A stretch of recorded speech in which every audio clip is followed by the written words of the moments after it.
Hello again, welcome back to Asgard, and welcome back to FTB Interactions.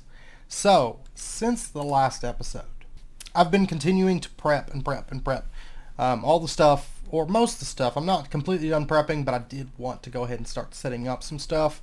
But I did start really pushing the prep for our ore processing system. And we do have a lot to set up today, so I'm going to make it quick, but it may end up being 2 episodes. We'll see how quickly we move through it. But you will notice that my copper, I had a ton of copper, now I have almost none. I have obliterated a bit of our materials. But over here you can see that our attunement altar, I pulled it up.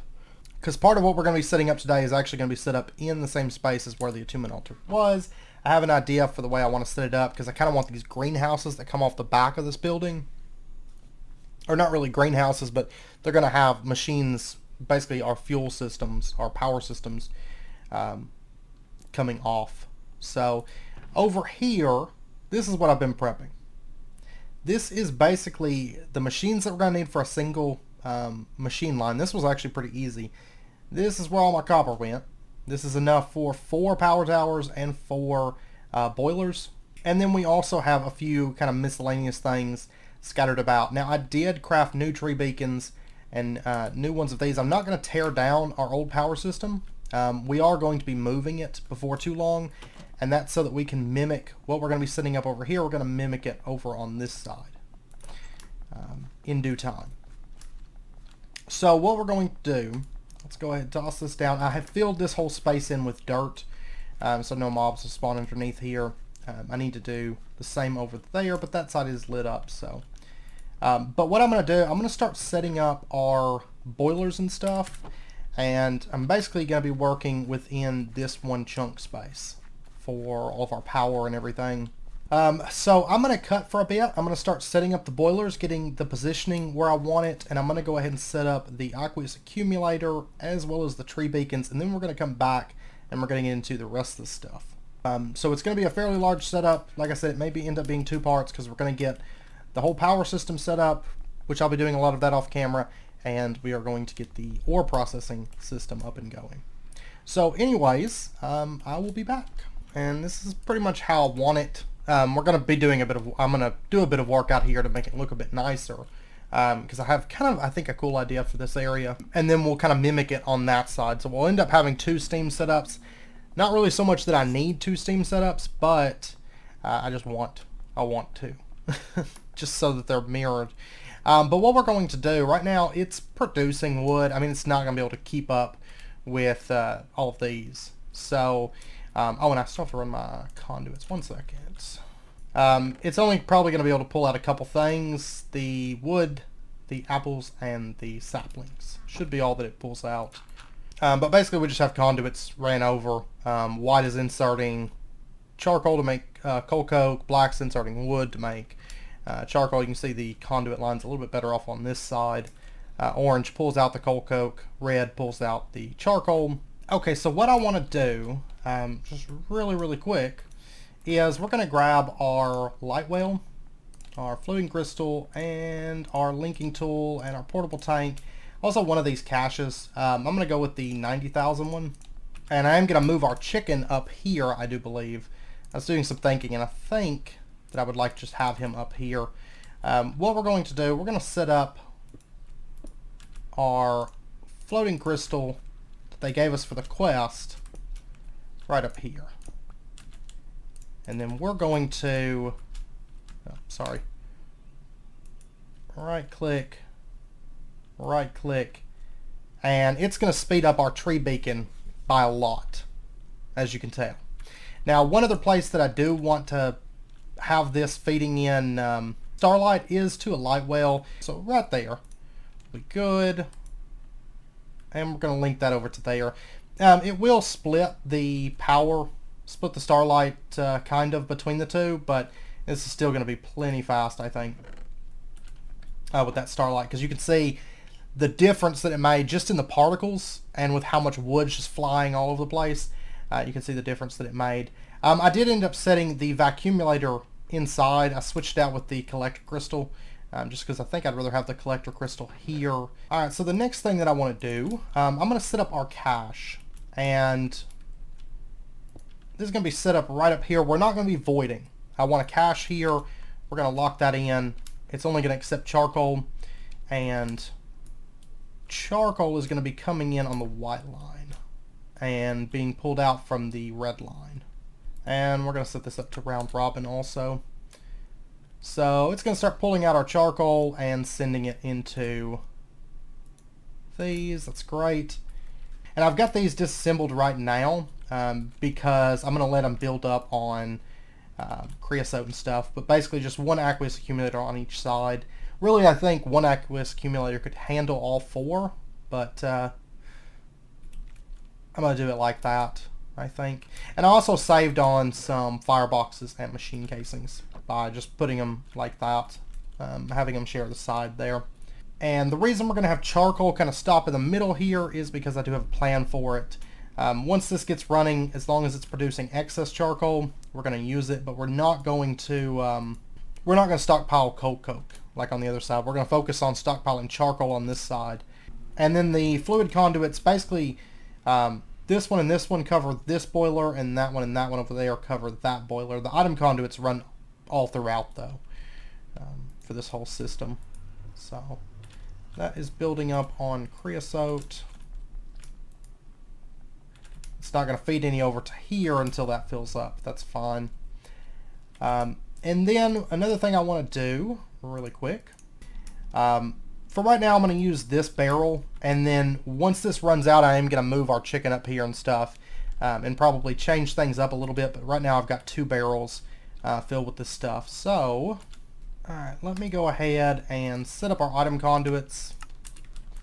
And this is going to be a self-contained system, so we're not going to worry about colors for this. Now, originally I thought about doing the dense ores with the starlight transmutation instead, but I decided to go with the liquid starlight instead of the starlight transmutation because I think it's going to work better for us, and honestly it's a lot less like performance hit with all the stuff running in world and everything, and the placing and breaking and all that. I think it's just going to be better overall for us. So I'm going to let this run for a bit now and kind of see how it fares. Worst comes to worst, I can have this focus only on the tree beacon, or I do have a second tree beacon that I could set up somewhere. Okay, yeah, I watched it for the day, and right about noon, the barrel ran out of logs. So I have disconnected from the light well. I'm going to feed all of it, just 100% of it, into the tree beacon for now until we get up to enhanced collector crystals. Basically, we just have to go to space for that. So we will push on to that before too long, but it'll still be a little while. But honestly, I think if this light well just runs all the time and we build up a nice buffer of liquid starlight, it's not going to be an issue for us to where I have to necessarily have the floating crystal at the moment. I think this will be fine. I'd rather focus it all into the tree beacon and just give it as much power as possible right now. Because I do want to build in excess of logs. Daytime, it's just barely positive, but nighttime it speeds up a lot. I was hoping that it would be enough of a difference that at nighttime it would make up for what we lose during the daytime and still come out just a light net positive, but I don't think that's going to be the case. I think we're going to have it completely focused by that floating crystal, unless I raise the elevation or something like that, and I don't want to do that. I want to keep it where it's at, so I'm just gonna do that for now. That'll be all right, and we'll be producing just a slow passive liquid starlight. I can add more light wells though. That's easy enough. I can't really add more floating crystals, and it's a little bit harder to add more tree beacons, so I'll just add more light wells, speed that up that way for the time being, and I think that'll be all right. Now, if you want to see something really funny, though, particles everywhere, but it starts spewing out wood at a pretty good rate, to say the least. But yeah, so anyways, we are building up wood and stuff. I do have void upgrades in this, so if it does back up, they'll just get voided at the barrel. We're not going to do the trash can like before. We are still going to pull items from this chest, though, because eventually, you know, we will have stuff coming into here that I don't want in here, for sure. So, I actually just set this to kind of round robin the items, but I am going to steal like a half stack of coal coke from that one, because it was getting all the coal coke. And then we're going to go ahead and basically activate our boilers at this point. So they're going to start kicking on, because I need to start using the creosote that they're building up. We're going to leave these at 100% efficiency. We should be able to run all 4 of them without issues. So that should be fine for us. And then we're going to pull out the steam from these. No, I don't want that. So those are set up, and I'm just going to connect them there in the middle, and then I've pretty much just got to run the steam over, and we are now producing steam from these, so that's good. Alright, so I'm just going to give this some time to run, let the temperatures build up, make sure that everything is okay before I push on, because I've been up for a while getting all that prep and stuff done, and I'm ready for bed.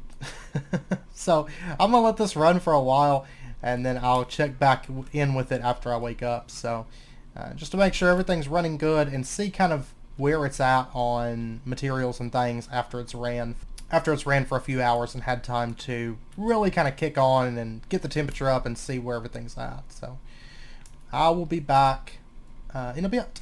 Okay, it's been a few hours.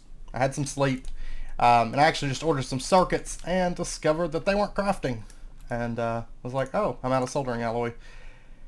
So go ahead and get that going. And one thing I do want to do real quick is quickly go through the quests that we finished, because we do have a lot of them. Like I finally got this quest completed when I made the vacuumulator, so we get 64 speed extraction upgrades. Over here, I finally picked up my copper nickel, because you have to have 8, and I didn't ever have 8 before. And we get 8 free copper nickel. Over here, because we got an advanced chemical reactor, we get a programmed circuit and a home-style lunch. And I know about this button. I just like actually taking the time to do the quests. And then over here, because we got advanced chemical reactor, I did take this because I needed it. But we also get 2 more advanced chemical reactors. And again, because, or for this one that was the chemical bath, we get a blaze morb and a blazing soup. Down here, because we have a roost collector, we get some conveyor stuff. I'm still good on space. And then over here, because we got the vacuumulator, we get redstone servos and raspberry milkshakes. And then because we got empty sails, we get unbreaking 3 mending mitts. And I did make an advanced alloy smelter also. This was just so that I could make Ender IO conduits, like item conduits, because I had ran out, or not really ran out, but I needed more, you know, to get them prepped up for this episode. Okay, so in here, we're going to go ahead and make, thought I had ordered some, we're going to go ahead and get an advanced sifting machine, and then I want to get, and we did complete a quest for that, and I want to go ahead and order, oh, phenolic circuit boards. I've got some ran. I've been running this system like insane the last couple days, getting everything that we needed for all this. So we're going to go ahead and get the stuff ordered for another advanced centrifuge. Over here we get 2 integrated circuits and 4 electric pistons. Okay, well anyways, I'm going to take this sifting machine, I'm going to set this up in this room, and I'll go through everything and show you. I went ahead and just basically set all these up. Well, actually let me set the sifting machine up. So over here we have basically our chicken setup, but I expanded it out to 4 light wells, which should provide us with enough liquid starlight to run our system. And we have another line that runs through here. We're going to get into that in a couple episodes, because there's one thing that we're going to be setting up today that we're going to change slightly in a couple episodes just to get more output overall. And then the liquid starlight goes to this portable tank back here. We're going to deal with that in just a little bit. Now, since I've been focusing all the starlight into this, we have been running fine. I'm actually backed up on logs at the moment. Charcoal is slowly gaining. It's a very, very slow gain, but we are steadily gaining on charcoal. which is fine. That's kind of where I wanted to be honest. These have been running great. I did pick up our blast furnace and move it over to here, and whenever I did, I went ahead and upgraded this to an MV energy input, because there's no sense in us running LV, of course, over here. So I went ahead and made that. Water is being pumped over from the aqueous accumulator down there, up through here and up top.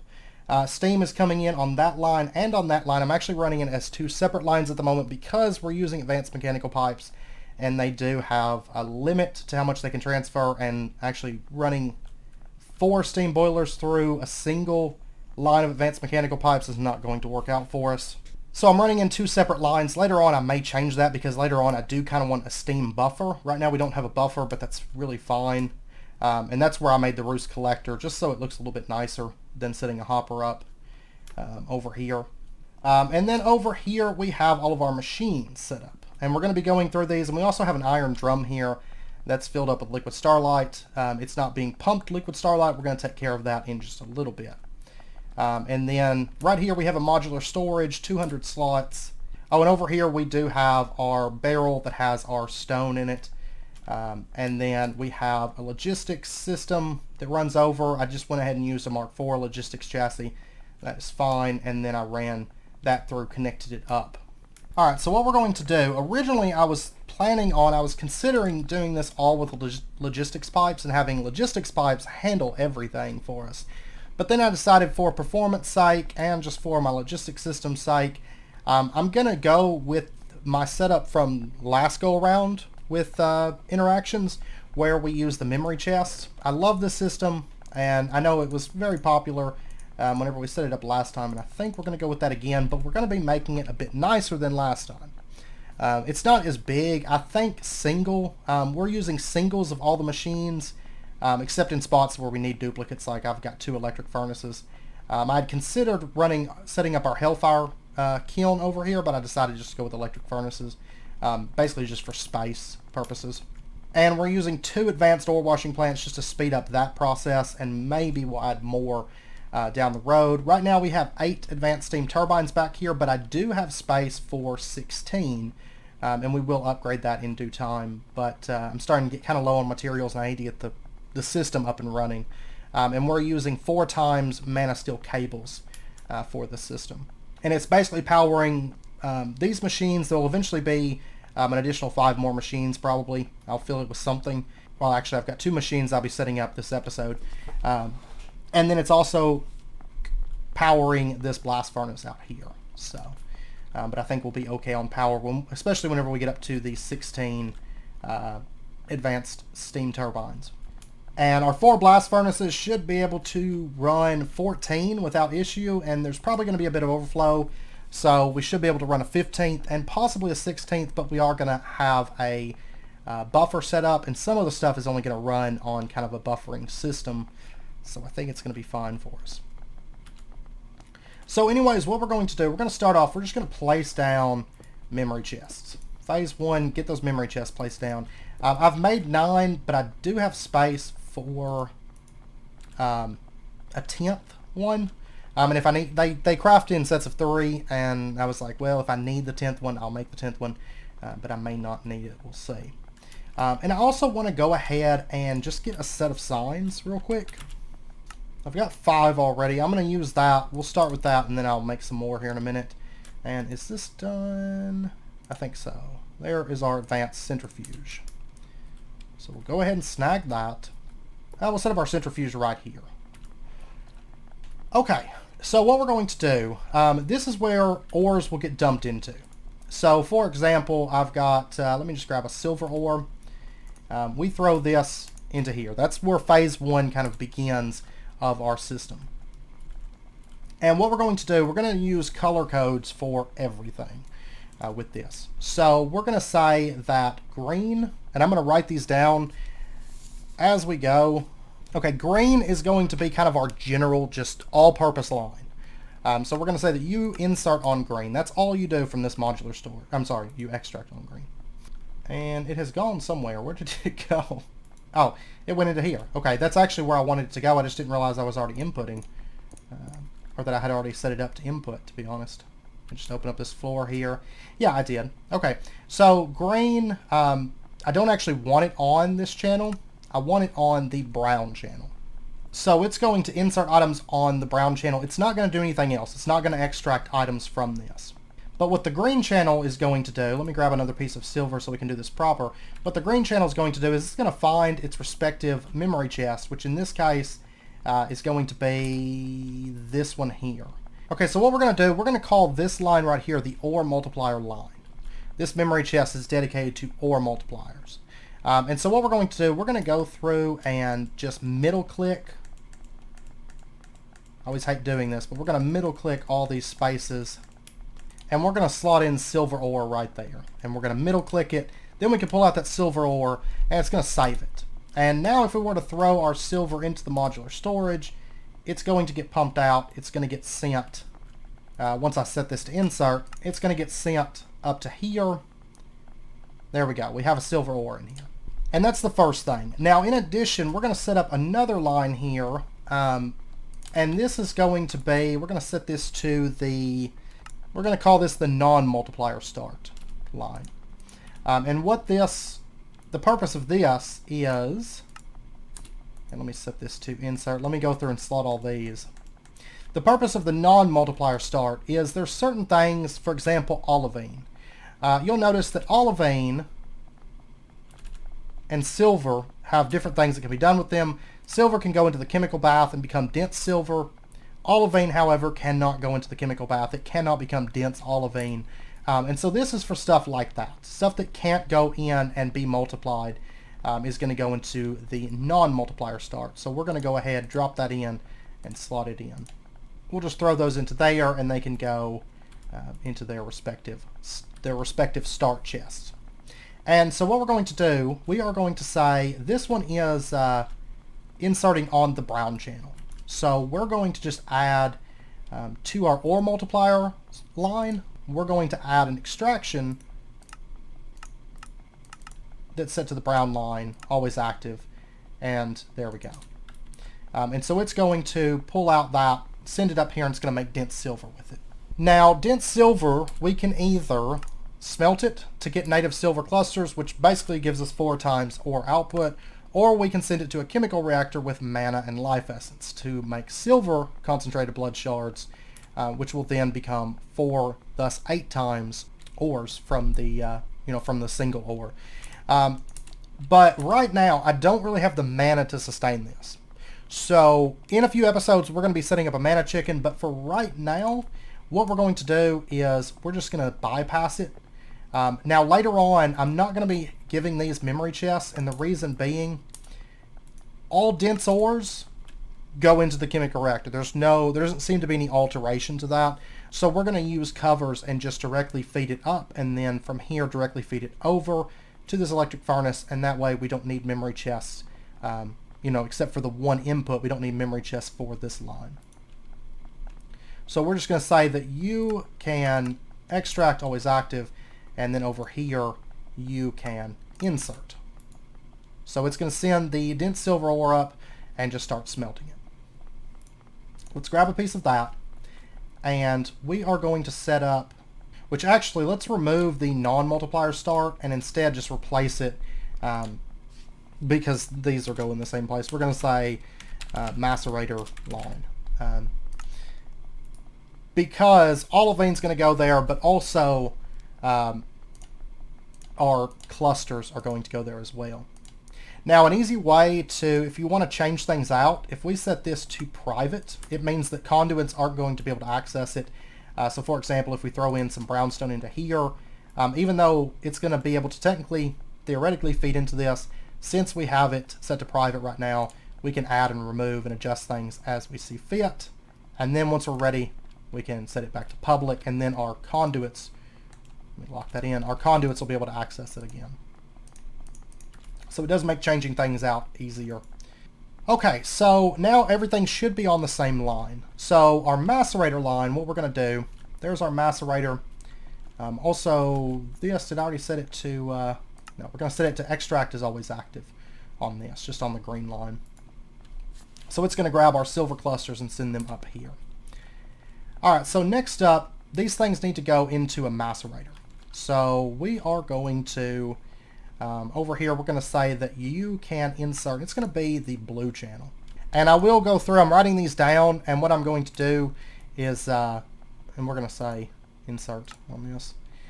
And then we're going to say extract is on green, always active on this also, just our general line. But whenever I get done, I'm going to go back through and add the colors for the lines onto the signs, so it's kind of an easy reference for us. And then over here, we're going to say that you are going to be able to extract on the blue line.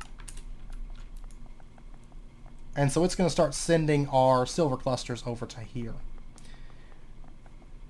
Now this is actually kind of slow, but I don't know if it's going to be slower than the ore washer.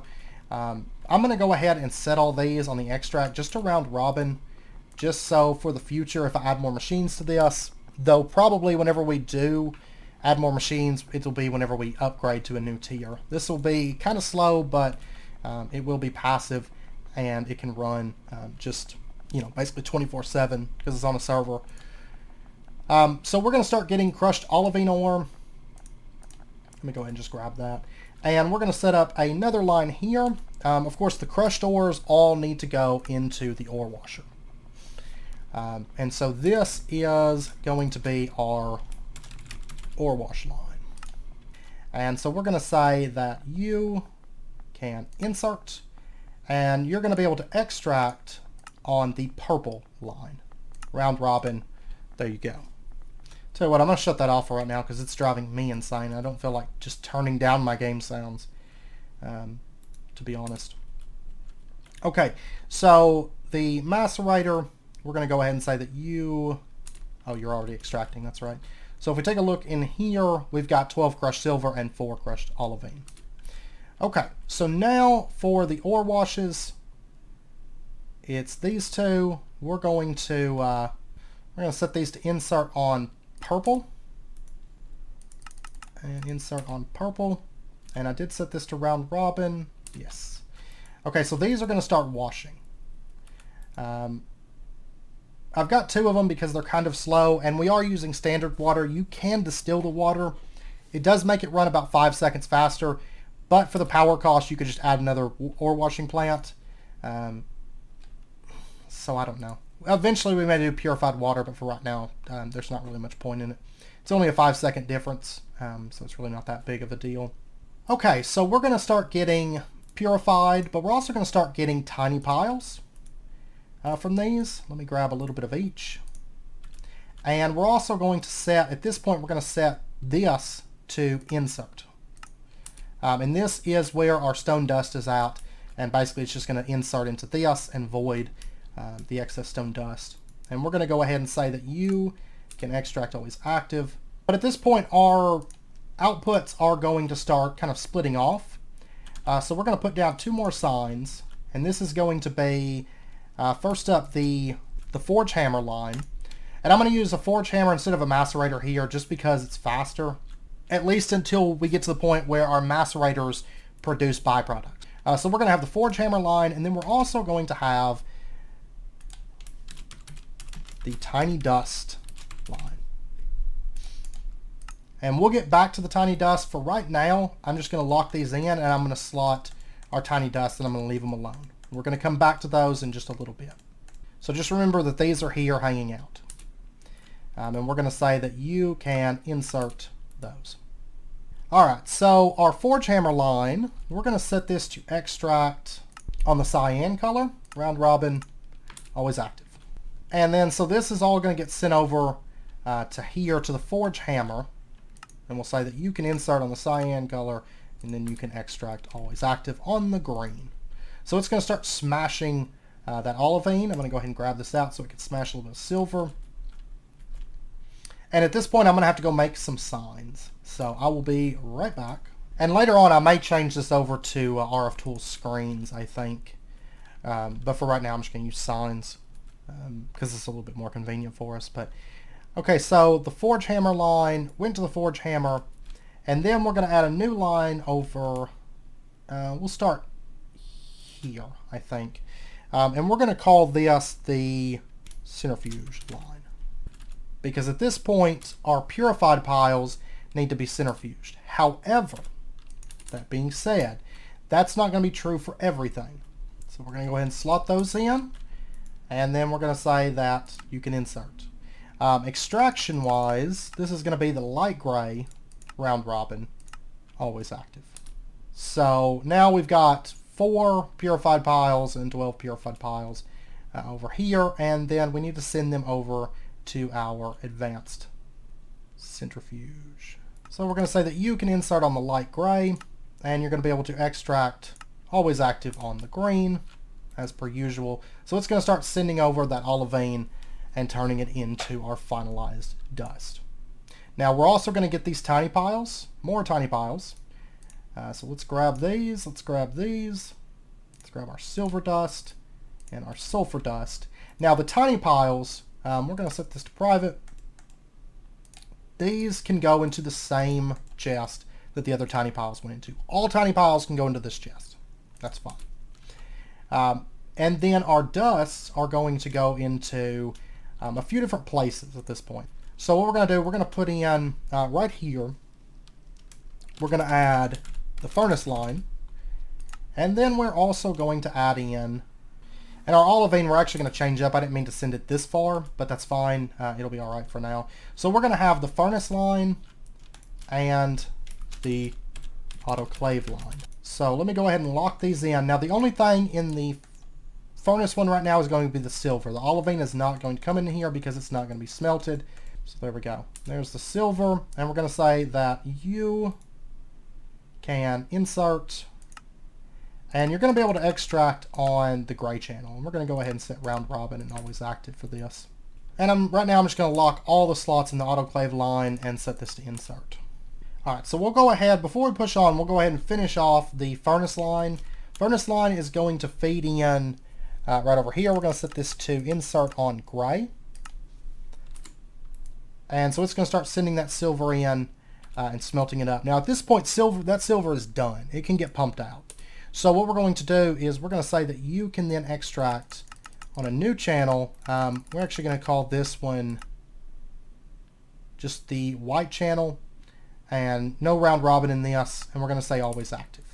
And we'll get to where that goes here in a minute. It's just going to be an output chest basically that then feeds into our logic system.